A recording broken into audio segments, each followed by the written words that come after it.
Good morning. Magandang umaga po sa akin Facebook family. Kamusta po kayo? So again, medyo late. But katulad na pag-uusapan namin ng yung Senate family ko naman, pag ganitong oras naman kasi, yung ating mga family members na nasa Qatar, Kuwait, sa Dubai, Kingdom of Saudi Arabia, Canada, Greece, napakaganda doon, haven't been there. Mga nasa Europe ay nakakasama naman natin, no?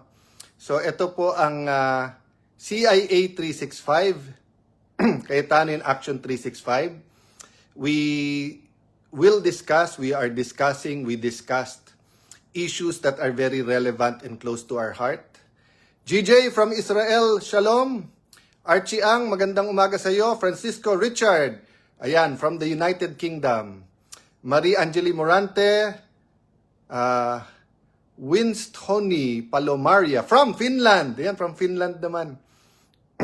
Yung iba din yung sistema dyan sa Finland, yung socialism nila na talagang sagot nila lahat. Napakaganda din daw.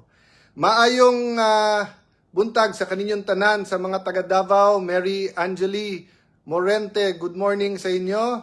Good morning, Michael Angelo Lee. So, nandun po tayo sa part na sasabihin ko sa inyo, anong ipapasalamat natin sa ating Panginoon. So, kanina I had the distinct privilege of being one of those na nanood live sa SM MOA na napanood po ang ating pong Philippine team at world class po talaga. Kung hindi po ako nagkakamali, number 77 sila. Ang kalaban nila ay top 20 ang Iran. Pero 1 point lang po talaga. Nagyakapan na nga kami lahat kasi ang alam namin panalo na.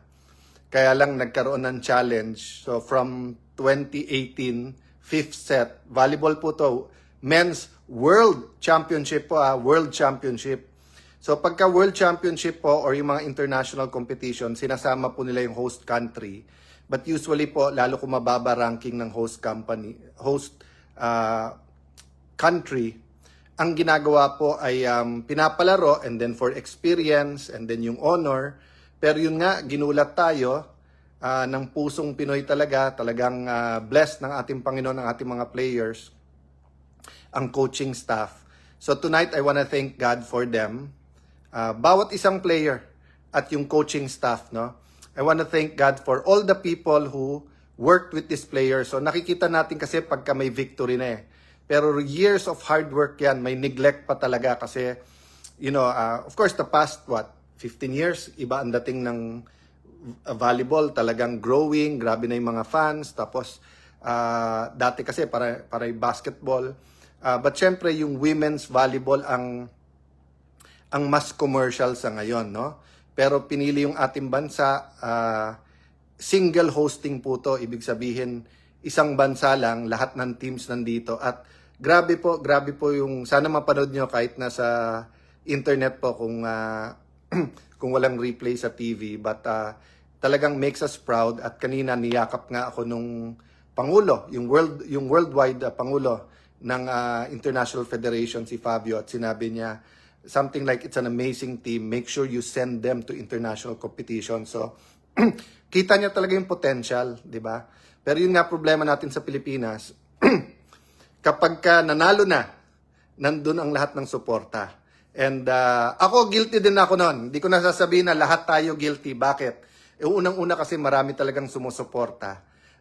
Kahit na yung potential pa lang. Marami po, mga kumpanya, individuals. Pangalawa, may nagagalit pag sinabing tayong lahat, di ba? So, nung sinabi kong lahat tayo, walang inosente, ang hugot ko nun from the Bible that for all have sinned and fallen short of His glory. Pero yung mga nagsasabing, kami ang tama, kayo mali, nagalit. Tapos nilagyan pa ng lang yung sinabi ko na hindi ko naman sinabi. So, I'll be more careful there. Having said that, doon tayo parati sa tama. Meron cost in following God. May cost in fighting for what's right. May cost po isipin niyo po itong vlog natin, tayo-tayo lang po to. Welcome lahat. Pero isipin mo po yung hugutan ng ating sinasabi, hindi naman kinuha yung buong gabi at 52 weeks to. So may topic po tayo, di ba, yung repentance vis-a-vis yung self-governance, di ba? So I'm thankful for many things today, for Philippine sports. I'm thankful for Chairman Pato. Grabe po ang ginawa niya para tulungan po for the administration. Si Sec Mina po, Sir Tats, for the International Federation, napakaraming tao. Yung volunteers po, no? So, having said that po, ano ba ang message ko sa inyong ngayong gabi? Kung hindi po nyo napanood yung sa Judges Association, gusto ko lang ulitin isang part, yung gaano ka-importante po yung culture at yung environment. So, tanong ko po sa inyo, kung lalagyan nyo ng malinis na isda sa Pasig River, okay, dun po sa mga taga Northern Luzon, Southern Luzon, Visayas, Mindanao, siguro naman po, kahit hindi nyo nakita physically, yung reputation po, no, ng gaano kadumi ang Pasig River, no? At ano pa, simula pa ho nung panahon ni FBR, nililinis na eh. Or baka before pa, pero hindi pa rin malinis. Pero sipin nyo po, nung bata dad ko, nagda-dive, nagswi-swimming pa sila doon. So, if you put clean fish in the Pasig River, do you think they will be clean? So, ang example po na binigay ko dun sa Association ng Judges, 3 addict. Yung isa po, addict sa lalaki o sa babae, or to both. Basta addict sa relationships at saka sa sex, for example. Yung isa naman, let's say, addict sa sugal. Yung isa naman, addict sa alak. Okay. So, simulan natin dun sa addict sa alak. So, halimbawa, paggising, inom na. Yayain ng barkada, inom. Sasabihin, medyo nagse-celebrate tayo, inom tayo. Medyo malungkot, inom tayo. So, kinikwento ko yung biruan namin ng mga kaklase ko nung nasa UPLB ako. After mga 1 month doon, at yung mayayaman lang nagbibir doon kasi nga, mahal pag araw-araw umiinom. So, yung Doris, yung lambanog, ang mas mura doon, tapos tagay-tagay. So, naalala ko ng bandang August na, nung sanay na, bakit tayo inom ngayon? August 10 ngayon. Ano yung August 10? Once a year lang nangyayari to, kaya kailangan uminom. August 11, 12, no? And may side story ako doon, kasi nga nung 4th year high school ako, sinumbong ako ng kapatid kong si Ren sa dad ko. So sa galit talagang nagalitan ako, inupakan pa, tapos tigil ako sa pag-iinom. So, 'di ba sa kultura natin, wag maging sumbongero. Pero kung hindi ako sinumbong ng kapatid ko, baka naging alcoholic ako, baka hindi ako yung Alan na kilala nyo ngayon. So going back to my point, kung ganon yung environment mo, yung barkada mo, family mo, parating inom, tingin mo madali na kung ikaw ay may addiction sa alak na tumanggi. Kung wala kang addiction sa alak, kahit na manginginom ang kasama mo parati at parati kayo na sa lugar na nagsiserve ng alak, hindi po problema yun kasi hindi mo addiction yun eh. But what if addiction mo yun? Okay? So, second example, talagang hindi siya pwede na walang girlfriend o boyfriend o walang maraming girlfriend. So, kahit saan pumunta, flirting around, pupunta ng mga masahian na illegit, pupunta sa mga clubs na may naguhubad, pupunta sa mga lugar na panay prostitute at pick-up, di ba? Tingin niyo po ba magbabago siya sa kanyang addiction kung ganun yung barkada at ganun ang kasama parate? Sugal din. O, paggising ng umaga, let's say nasa dorm, nasa kasama ng barkada, o tongits muna tayo. O lunch, saan tayo magla-lunch? Well, ang gaganda ng mga restaurant sa mga casino, lunch tayo doon. Nandun na yung casino. Laro muna tayo. O, pagdating ng hapon, palamig muna tayo, bingo-bingo muna tayo. O, pagdating sa gabi, eto naman, tayo-tayo lang, pamilya lang, mahjong tayo. O, the next day, Sunday, lahat nakaganon, praise the Lord, praise God, or yes, or nagpre-pray. Tapos ikaw, gumaganon ka. Yung pala, isabong or internet gaming sa phone, no? So the point I'm making is that environment matters. And the environment has to do also with the culture.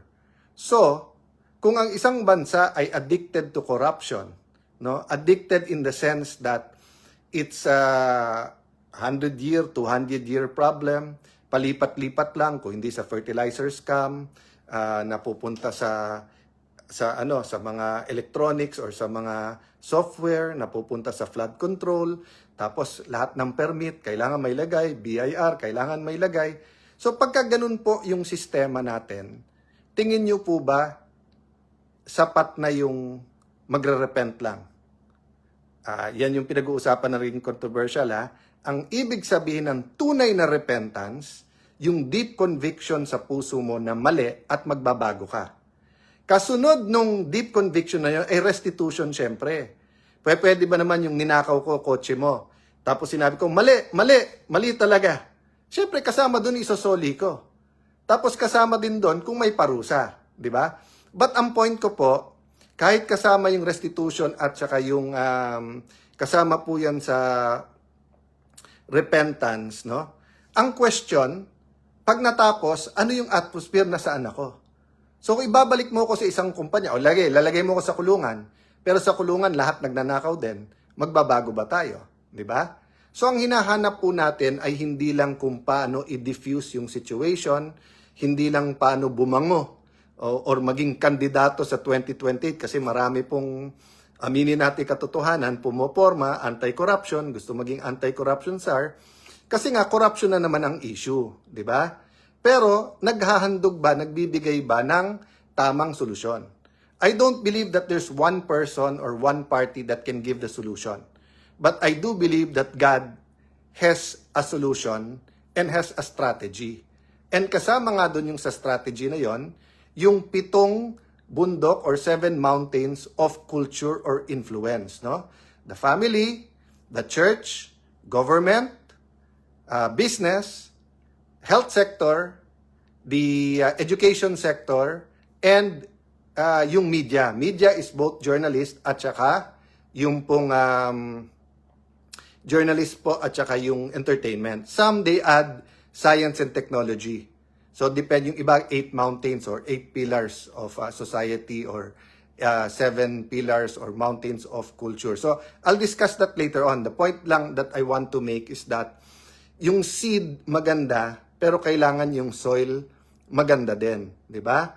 So, napaka-importante na i-discuss natin to kasi ang hinahanap natin, tunay na pagbabago.